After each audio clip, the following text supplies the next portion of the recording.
दोस्तों, आज से हम स्टार्ट करते हैं UP polytechnic second semester math second, जो कि हमारे चैनल का नाम है एबी क्लासेस। मैथ स्टार्ट करने से पहले देखते हैं आपके सेकंड सेमेस्टर में कौन कौन से मैट्रिक में चैप्टर दिए हुए हैं, जो कि आप इस बोर्ड में देख सकते हैं कौन कौन से टॉपिक दिए हैं। आज की हमारी क्लास ये इंट्रोडक्शन की होगी, जिसमें आपको बताया जाएगा कि आपके इस सेकेंड सेमेस्टर के मैथ में कौन कौन से सब्जेक्ट हैं, और उसके बाद एक एक टॉपिक हम लोग डेली कवर करेंगे। जैसे कि आप देख सकते हैं, आपका जो सेकेंड सेमेस्टर की मैथ है उसमें 5 खंडों में विभाग किया गया है, जिसे आपको पढ़ना है। जैसे कि आप देख सकते हैं खंड ए में आपके दिया गया है सारणी, और उसके बाद अवयव के बाद दिया है अवयव विधि से समीकरण निकाय को हल करना, और दूसरे में दिया है समाकलन गणित, जिसमें पहला टॉपिक आप पढ़ेंगे समाकलन, उसके बाद प्रतिस्थापन विधि द्वारा समाकलन, उसके बाद खंडशः समाकलन, और फिर आंशिक भिन्न द्वारा समाकलन, और उसके बाद कुछ विशिष्ट समाकलन तथा निश्चित समाकलन और समाकलन के अनुप्रयोग। इसी प्रकार आप देख सकते हैं तीसरे खंड में जो आपका टॉपिक दिया हुआ है अवकल समीकरण, जिसमें पहला टॉपिक है प्रथम कोटि या प्रथम घात के अवकल समीकरण। उसके बाद दिया है आपका आंशिक समाकलन। उसके बाद एक हमारे पास एक नया टॉपिक है मतलब का परिचय, जो आप हम सिलेबस के हिसाब से जैसे जैसे आगे बढ़ेंगे आपको बताएंगे। उसके बाद आप देख सकते हैं खंड 4 में कौन सा टॉपिक है निर्देश ज्यामिति, जिसमें पहला टॉपिक आप पढ़ेंगे सरल रेखा, उसके बाद वृत्त के बाद परवलय, और परवलय के बाद दीर्घवृत्त, और उसके बाद अतिपरवलय। इस प्रकार आप निर्देश ज्यामिति में ये 5 टॉपिक पढ़ेंगे। और उसके बाद हमारे पास आता है खंड 5, जिसमें आपका सदिश बीजगणित है, जो कि इस प्रकार है सदिशों का योग, अंतर एवं वियोजन। उसके बाद पढ़ेंगे 2 सदिशों का अदिश या बिंदु गुणन, उसके बाद सदिश या वज्र गुणन, और उसके बाद 4 नंबर पर आपका सदिशों के गुणन के अनुप्रयोग। इस प्रकार हम पूरे यूपी पॉलिटेक्निक सेकेंड सेमेस्टर की मैथ में, जो कि सिलेबस इस प्रकार है, एक एक खंड को स्टार्ट करेंगे, और खंड के बाद एक एक टॉपिक, जैसे पहला हमारे पास सारणिक है, सारणिक से स्टार्ट करेंगे। उसके बाद अवयव के बाद अवयव विधि से समीकरण निकाय को हल करना, एक एक टॉपिक हम लोग कवर करेंगे। आइए आज से तो हम लोग स्टार्ट करते हैं सारणी। देखते हैं सारणी क्या होता है, सारणी का मान कैसे निकालते हैं, सारणी की कोटि क्या होती है, और इसमें जो आपका दिया होगा सिलेबस के हिसाब से क्या क्या टॉपिक है उनको भी देखेंगे। आइए हम लोग स्टार्ट करते हैं। पहला टॉपिक सारणी। आप लोग इसको नोट कर लीजिए या स्क्रीनशॉट ले लीजिए। इसके बाद हम सारणी से स्टार्ट करते हैं।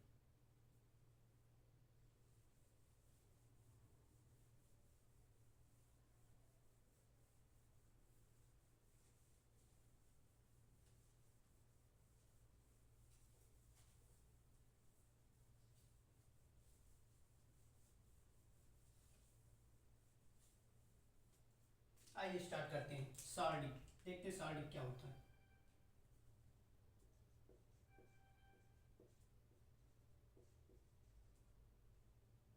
सारणी, जिसे इंग्लिश में डिटर्मिनेंट बोलते हैं, डिटरमिनेंट।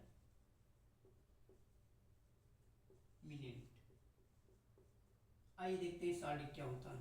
सारणी को हम लोग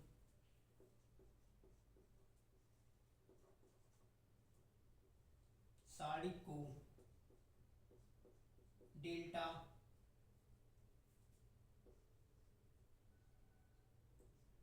डी या मॉड ऑफ ए आदि, या और एक हम जो डोनोट करते हैं डिटर्मिनेंट ऑफ ए से प्रदर्शित करते हैं,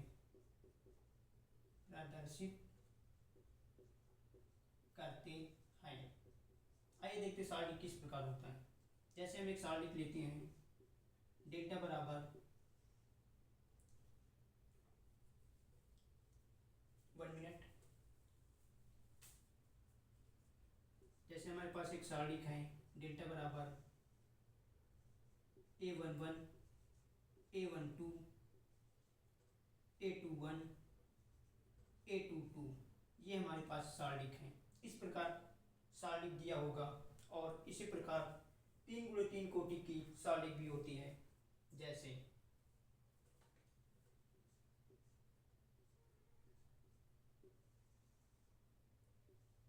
A11, A12, A13, A121, A22, A23 और इसी प्रकार आगे A1, A32, A33, sorry A33, ये हमारे पास 2 कोटि और 2 पंक्ति वाला है, मतलब जो 2 पंक्ति और 2 कॉलम वाला सारणिक है, और ये हमारे पास 3 पंक्ति और 3 कॉलम वाला सारणिक है। इस प्रकार कोई भी संख्या लिखी होगी जिसे हम लोग सारणिक बोलते हैं। तो आइए देखते हैं पहले 2 कोटि और 2 पंक्ति और 2 कॉलम वाले सारणिक में क्या क्या होते हैं, ये इसे क्या बोलते हैं और इनके बीच में क्या क्या रिलेशन होता है।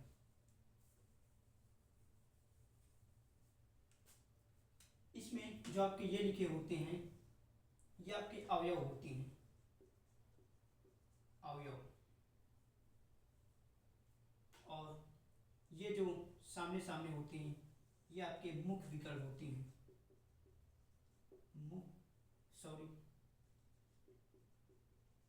मुख्य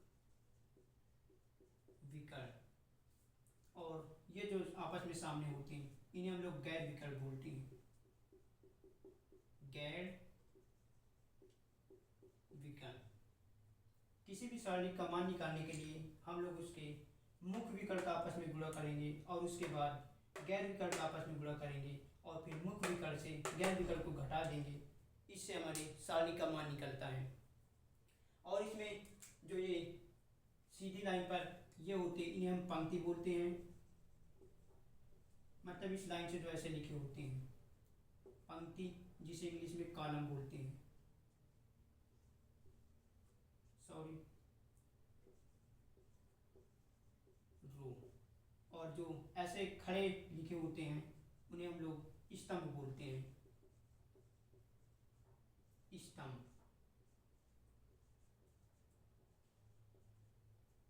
सॉरी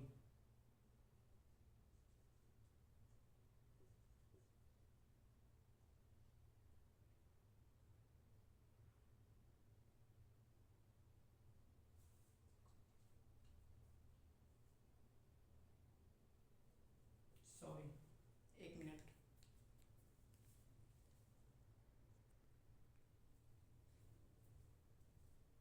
और जो ऐसे लिखी होती है हम लोग कॉलम बोलते हैं, स्तंभ।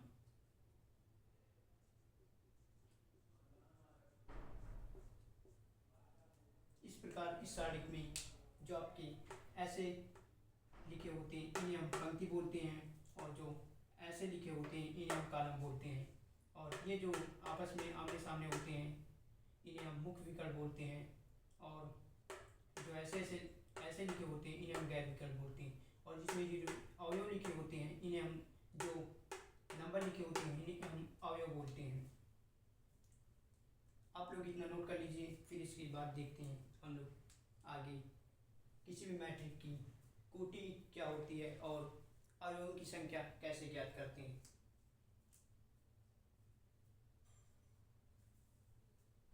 आप लोग इसका स्क्रीनशॉट ले लीजिए और उसके बाद हम आगे देखते हैं।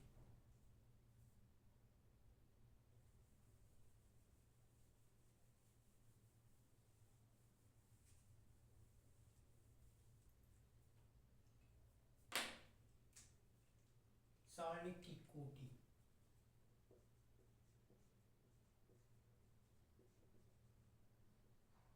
सारणिक की कोटि या क्रम, ऑर्डर ऑफ डिटरमिनेंट,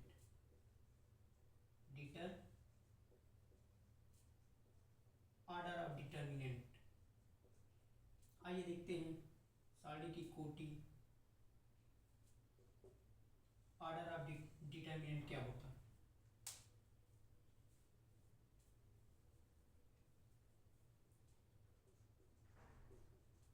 किसी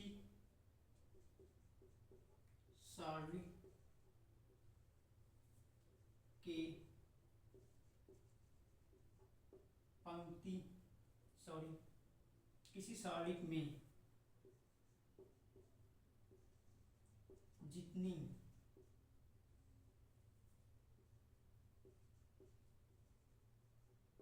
पंक्ति या स्तंभ होते हैं उसे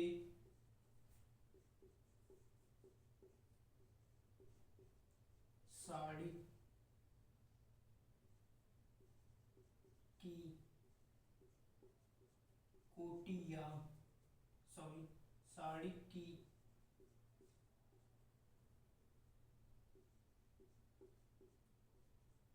कोटि या क्रम कहते हैं। जैसे हमारे पास एक साड़ी लेते हैं, डेल्टा बराबर A11 A12 A21 A22, ये हमारे पास साड़ी है। इसमें दो पंक्ति हैं और दो कॉलम हैं, इसलिए हमारे पास जो कोटि होगी वो 4 होगी। जैसे इसमें दो पंक्ति हैं और दो कॉलम हैं, जैसे देखते हैं। अब साड़ी की कोटि आगे लिखते हैं,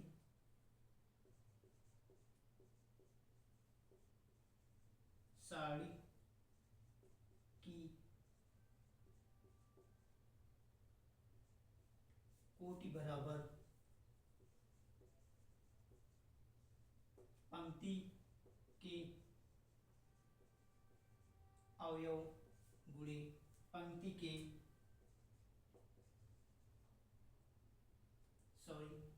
स्तंभ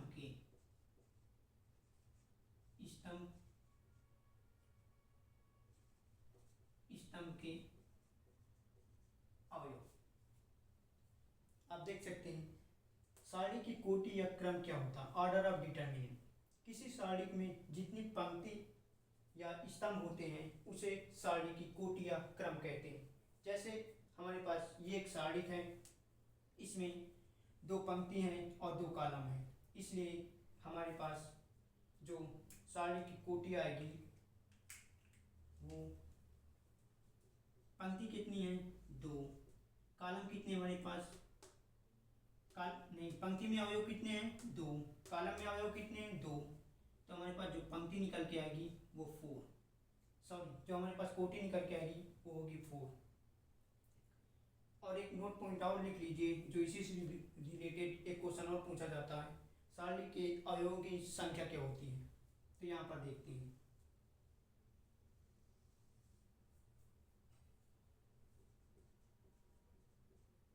यहाँ नोट लिख लीजिए,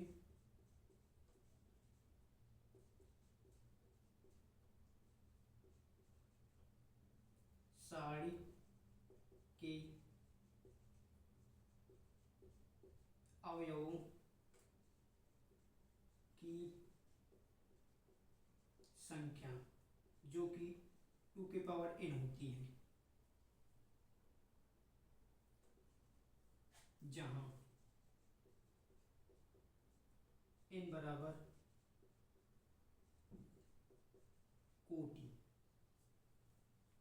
जब भी हमसे किसी साड़ी के अवयवों की संख्या पूछेगी, सबसे पहले हम उस साड़ी की कोटि निकालेंगे। जब कोटि निकालेंगे उसके बाद 2 के पावर n की जगह जो आपकी कोटि होंगी उसे रख देंगे और उसे सॉल्व करेंगे। तो उसके बाद हमारे पास साड़ी के अवयवों की कुल संख्या निकल जाएगी। आप लोग यहाँ तक इसे नोट कर लीजिए। इसके आगे हम लोग देखते हैं साड़ी का मान कैसे ज्ञात करते हैं, जिसमें दो पंक्ति या दो कॉलम होंगे। तो आप लोग इसका स्क्रीनशॉट ले लीजिए या तो नोट कर लीजिए। आप लोग नोट कर चुके होंगे। आइए इसके आगे देखते हैं सारणी की कोटि क्या होती है, और सारणी का मान कैसे ज्ञात करती हैं।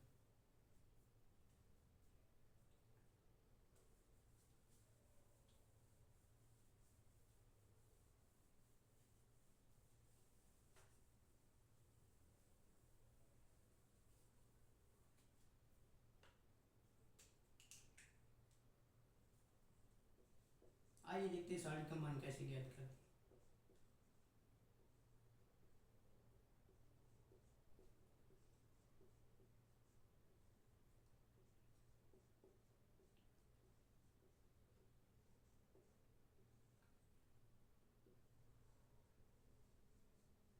जैसे हम एक सारणी लेते हैं, डेल्टा बराबर A11 A12 A22 A21 A22, ये हमारे पास सारणी है का सॉरी ये हमारे पास सारणी का, इसका वैल्यू फाइंड आउट करना है। तो हम आपको बताते हैं किसी भी सारणी का मान ज्ञात करने के लिए जिसमें 2 पंक्ति और 2 कॉलम होंगे, उसमें आप लोग मुख्य विकर्ण का आपस में गुणा कर देंगे और फिर गैर विकर्ण का आपस में गुणा करेंगे और फिर मुख्य विकर्ण से गैर विकर्ण को आपस में घटा देंगे। जैसे कि हमारे पास इसमें मुख्य विकर्ण आपको हमने बता चुके हैं। ये हमारे पास जो लिखे होते हैं ये मुख्य विकर्ण होते हैं, मुख्य विकर्ण, और ये जो आप आमने सामने लिखी होती है गैर विकर्ण होती हैं, गैर विकर्ण। तो हम किसी भी सारणी का जिसमें 2 पंक्ति और 2 कॉलम होंगे उसका मान ज्ञात करने के लिए उसके मुख्य विकर्ण का आपस में गुणा करेंगे, उसके बाद गैर विकर्ण का आपस में गुणा करके माइनस कर देंगे। जैसे कि इसे हम आगे देखते हैं, डेल्टा बराबर इसका मुख्य विकर्ण आपस में गुणा करेंगे,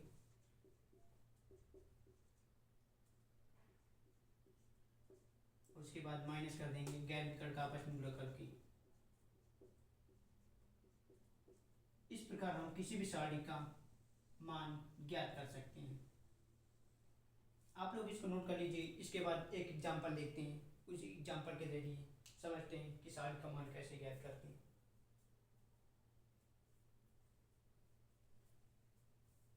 आप लोग नोट कर चुके होंगे।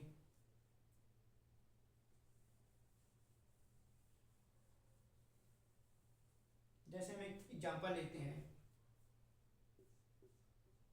डेल्टा बराबर 2 5 6 4, ये हमारे पास सारणी है का मान ज्ञात करें। आपको हमने बताया है सारणी का जिसमें 2 पंक्ति और 2 कॉलम होंगे उस सारणी का मान ज्ञात करने के लिए उसके मुख्य विकर्ण का आपस में गुणा करेंगे, उसके बाद उसके गैर विकर्ण का आपस में गुणा करके माइनस कर देंगे। जैसे इसमें इसका मुख्य विकर्ण होगा ये दोनों और गैर विकर्ण ये दोनों होंगे, तो मुख्य विकर्ण का आपस में गुणा करेंगे, डेल्टा बराबर इसका आपस में गुणा करेंगे तो हमारे पास आएगा 8 माइनस, जब इनका आपस में गुणा करेंगे तो हमारे पास आएगा 5 छक्का 30, जब इसको माइनस करेंगे तो हमारे पास आएगा माइनस का 22। इस प्रकार इस सारणी का मान ज्ञात करेंगे। इसे आप नोट कर लीजिए। इसके बाद एक और एग्जांपल देखते हैं सारणी का मान कैसे ज्ञात करते हैं उसका भी।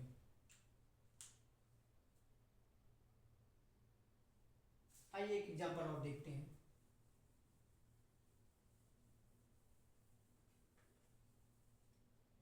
जैसे एग्जांपल 2 लेते हैं, ये हमारे पास एक सारणी है 2 5 3 1 का मान ज्ञात कीजिए। ये सारणी है, इसका हमें मान ज्ञात करना है। हमने आपको बताया सारणी का मान ज्ञात करने के लिए इनके मुख्य विकर्ण का आपस में गुणा करेंगे, उसके बाद गैर विकर्ण का आपस में गुणा करके माइनस कर देंगे। जैसे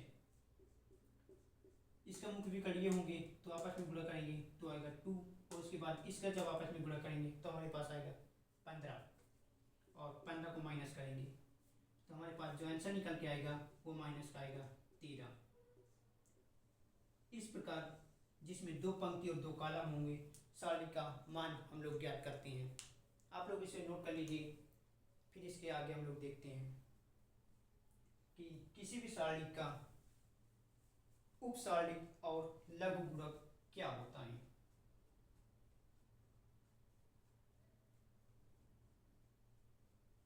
आप लोग नोट कर चुके होंगे।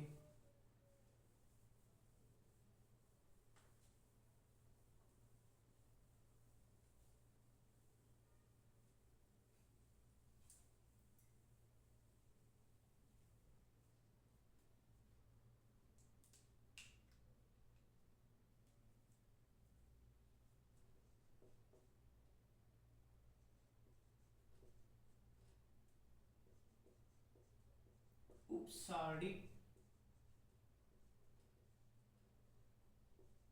या लघु गुणक, लघु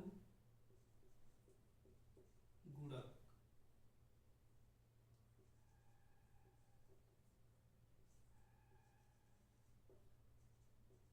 minor of matrix, sorry determinant, determinant.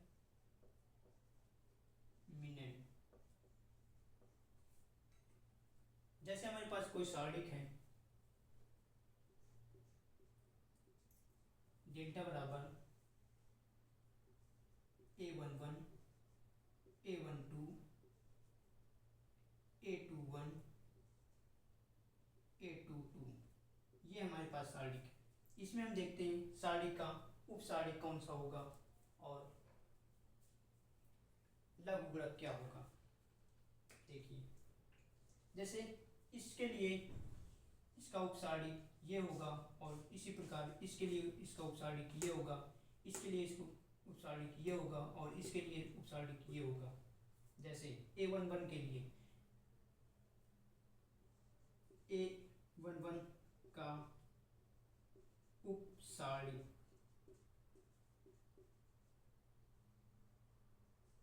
जिसे हम M11 से डोनेट करेंगे तो इसके लिए क्या होगा A22। इसी प्रकार इसके लिए A12 के लिए उपसारणिक जो होगा वो ये होगा। इसी प्रकार इसके लिए ये होगा, A21 के लिए M21 के लिए इसके सामने वाला ये होगा, सॉरी ये होगा, और इसी प्रकार इसके लिए ये होगा, और A22 के लिए जो होगा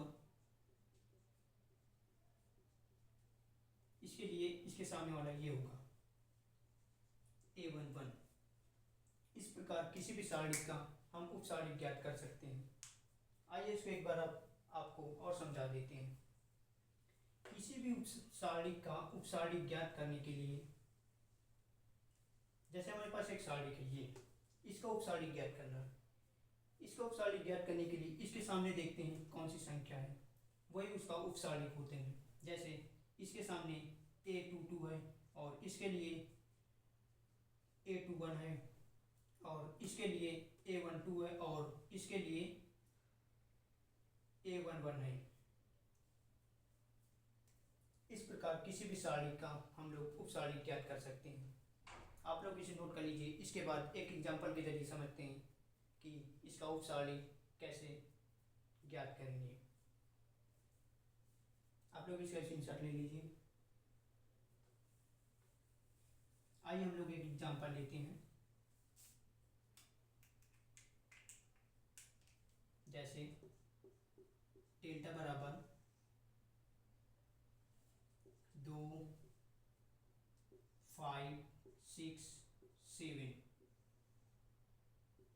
का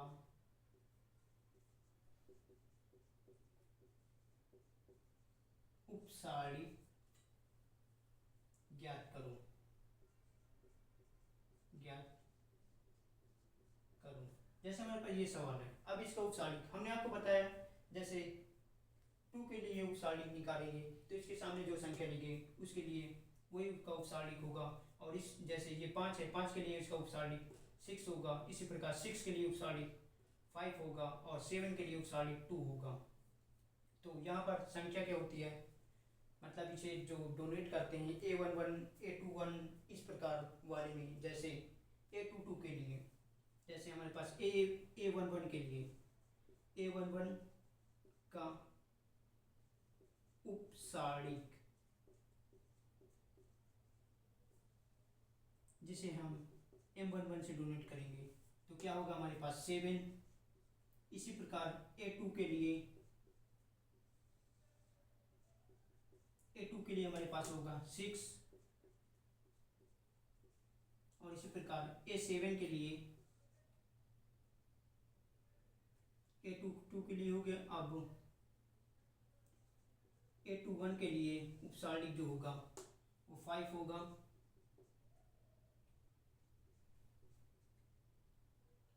5 और इसी प्रकार A22 के लिए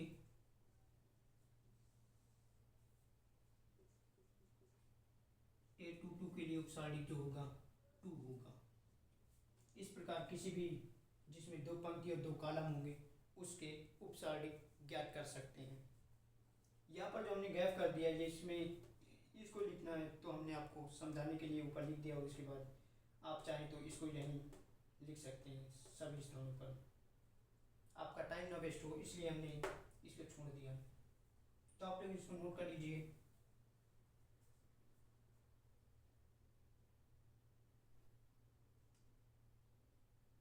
इसके बाद एक और सवाल देखते हैं, उपसारिक कैसे फाइंड करेंगे।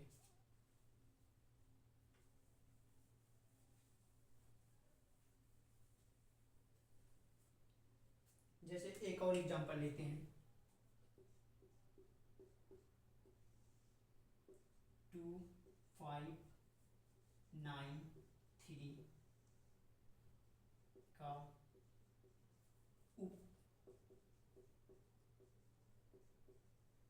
उपसारिक ज्ञात करें। ये हमारे पास सवाल है, इसका उपसारिक ज्ञात करेंगे। जैसे A11 के लिए आइए देखते हैं, A11 के लिए का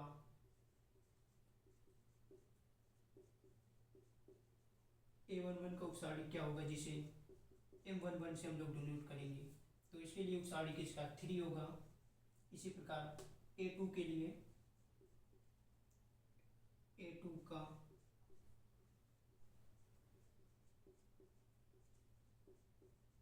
उपसारिक जो होगा A2 का वो होगा 9 और इसी प्रकार A21 के लिए जो होगा 5 और इसी प्रकार A22 के लिए जो सारिक होगा उपसारिक होगा वो हमारे पास होगा 2। इस प्रकार किसी भी सारिक का हम लोग उपसारिक ज्ञात कर सकते हैं। चलिए दोस्तों, आज के लिए हम लोग इतना ही रखते हैं। इसके बाद हम लोग देखेंगे नेक्स्ट लेक्चर में आगे के टॉपिक जो आपके सिलेबस के हिसाब से दिया होगा हम लोग अगले लेक्चर में देखेंगे। तब तक के लिए आप सभी को धन्यवाद। Take care.